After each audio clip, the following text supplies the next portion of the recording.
1. 봄철 가뭄, 춘절 가뭄. 봄철 가뭄은 목다와 모광으로 나뉩니다. 목다는 물이 거의 없는 상태를 의미하며 모광은 물이 부족한 상태를 말합니다. 쉽게 말해 목다는 물이 없어 나무가 마르는 상태이고 모광은 물이 부족해 나무의 성장이 어려운 상태입니다. 이러한 상태는 각각 다른 문제를 나타내며 해결 방법도 다르게 접근해야 합니다. 봄철 가뭄을 해소하기 위해서는 금생수, 즉 금이 물을 만들어내는 원리가 필요합니다. 금은 물을 생성하여 목의 성장을 돕는 역할을 합니다. 예를 들어 금의 기운이 강해지면 수온이 확보되어 나무가 자랄 수 있는 환경이 조성됩니다. 이를 통해 목이 더욱 왕성하게 자랄 수 있게 됩니다. 봄철 가뭄은 단순히 토가 강해져서 발생하는 것이 아니며 목이 왕성한 경우에도 발생할 수 있습니다. 이는 물의 양이 목을 지탱할 만큼 충분하지 않기 때문에 발생하는 것입니다. 목이 너무 많아 물이 부족해지는 경우 물의 균형을 맞추는 것이 중요합니다. 따라서 해결책으로 금이 물을 생성하여 봄철 가뭄을 해소할 수 있습니다. 금생수를 통해 목의 성장을 도우면서 동시에 가뭄을 예방하는 것이 봄철의 핵심 과제입니다. 2. 여름철 가뭄, 하절 가뭄. 여름철 가뭄은 불이 너무 강하게 올라가는 화염으로 인해 발생합니다.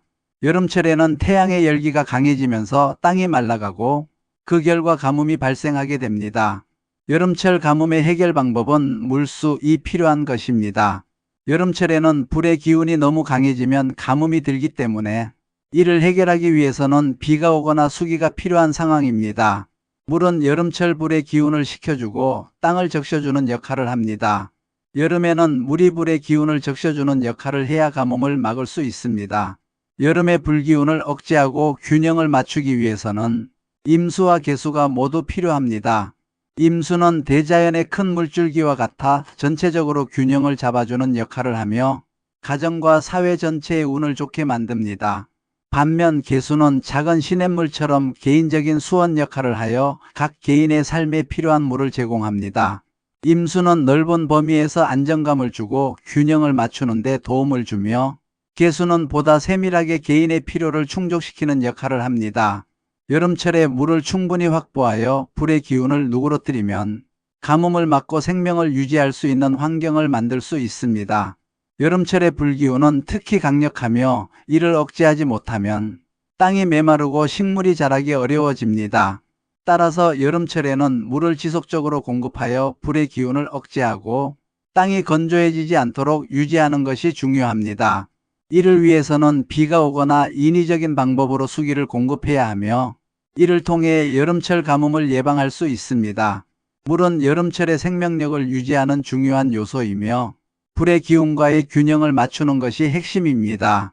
여름철의 불기운은 특히 강력하며 이를 억제하지 못하면 땅이 메마르고 식물이 자라기 어려워집니다.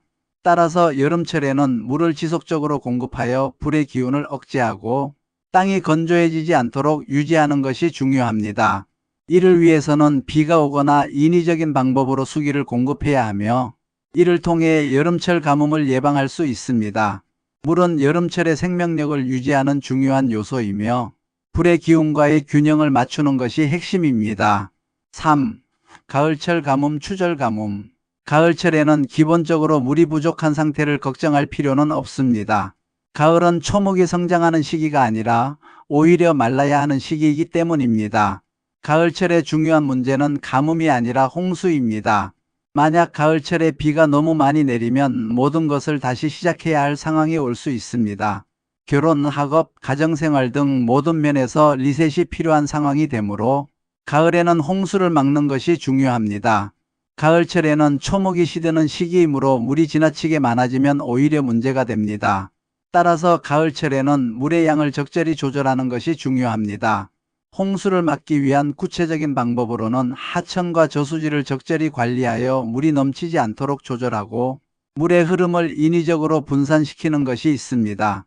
또한 수위 조절을 위해 댐을 활용하거나 저지대에 배수로를 설치하여 물이 집중되지 않도록 하는 방안도 필요합니다. 이러한 방법들을 통해 홍수를 방지하고 가을철의 균형을 유지할 수 있습니다. 가을철의 가뭄은 금생수를 통해 해결됩니다. 금은 물을 생성하는 역할을 하여 가을의 건조함을 극복하게 도와줍니다. 하지만 이때의 물은 특정 과정을 거쳐야 하며 직접적으로 물이 생성되는 것이 아니라 중개 과정을 거쳐야 합니다. 이를 통해 가을의 건조함을 극복하고 조화를 유지할 수 있습니다. 금이 물을 생성하여 가뭄을 해소하는 과정에서 물은 반드시 적절하게 사용되어야 하며 필요 이상으로 생성되면 오히려 문제가 될 수 있습니다. 가을철에는 홍수를 막기 위해 물의 흐름을 조절하고 적절한 시기에 필요한 양만큼만 물을 사용하는 것이 중요합니다.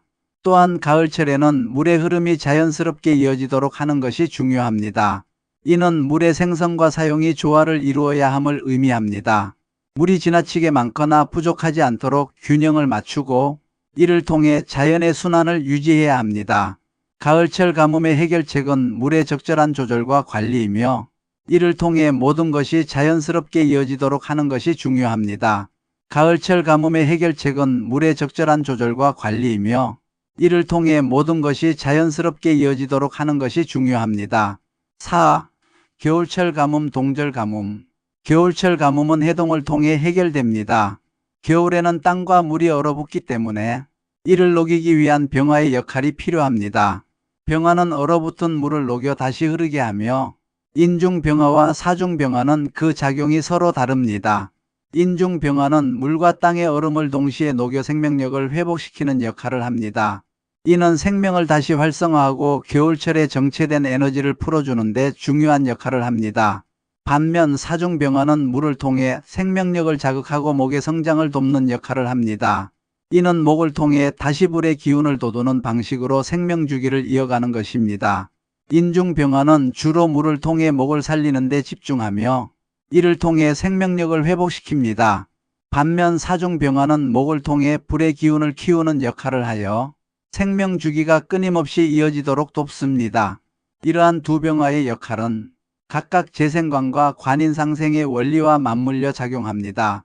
따라서 인중병화는 겨울철 얼어붙은 상태를 해소하고 생명을 돋우는 데 필수적인 요소이며 사중병화는 이를 지속 가능한 에너지로 전환하는 과정에서 중요한 역할을 합니다. 겨울철의 가뭄은 물의 순환이 멈추고 얼어붙은 상태를 의미합니다. 따라서 이를 녹여 다시 흐르게 하는 것이 중요합니다. 병화는 이러한 역할을 하며 물을 녹이고 땅을 따뜻하게 만들어 생명력이 다시 돌아오도록 합니다. 겨울철의 해동 과정은 매우 중요한 자연의 순환 과정이며 이를 통해 생명이 다시 살아나고 새로운 시작을 할 수 있게 됩니다. 이러한 과정들은 겨울철의 가뭄을 해소하고 자연의 균형을 회복하는 데 중요한 역할을 합니다. 5. 결론. 각 계절의 가뭄은 자연의 불균형 상태를 의미하며 이를 해결하기 위해서는 명리학에서 제시하는 다양한 요소들의 상호작용이 필요합니다. 봄에는 금생수를 통해 물을 확보하고 여름에는 물을 이용해 불을 억제하며 가을에는 홍수를 막기 위해 물의 흐름을 조절하고 겨울에는 병화를 통해 얼어붙은 물을 녹여야 합니다. 이러한 과정들은 자연의 순환과 조화를 이루기 위한 필수적인 과정이며 이를 통해 생명과 운의 균형을 맞출 수 있습니다. 봄철에는 금이 물을 생성하여 나무의 성장을 돕고 여름철에는 물이 불의 기운을 식혀 생명을 유지하며 가을철에는 물의 흐름을 조절하여 홍수를 예방하고 겨울철에는 병화가 얼어붙은 물을 녹여 생명을 되살립니다. 이러한 자연의 순환 과정은 각 계절마다 다른 방식으로 이루어지며 이를 통해 전체적인 균형과 조화를 유지할 수 있습니다. 각 계절의 특성에 맞는 적절한 조치를 통해 가뭄을 해결하고 자연의 순환을 원활하게 이어가는 것이 중요합니다.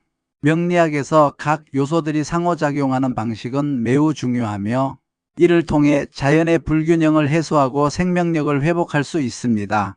각 계절마다 다른 원리와 방식을 통해 가뭄을 해소하고 이를 통해 자연의 순환과 조화를 이루는 것이 명리학의 핵심입니다.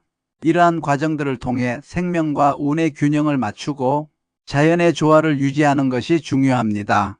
이를 위해 각 계절의 특성에 맞는 적절한 조치를 취하고 자연의 흐름을 이해하고 존중하는 것이 필요합니다.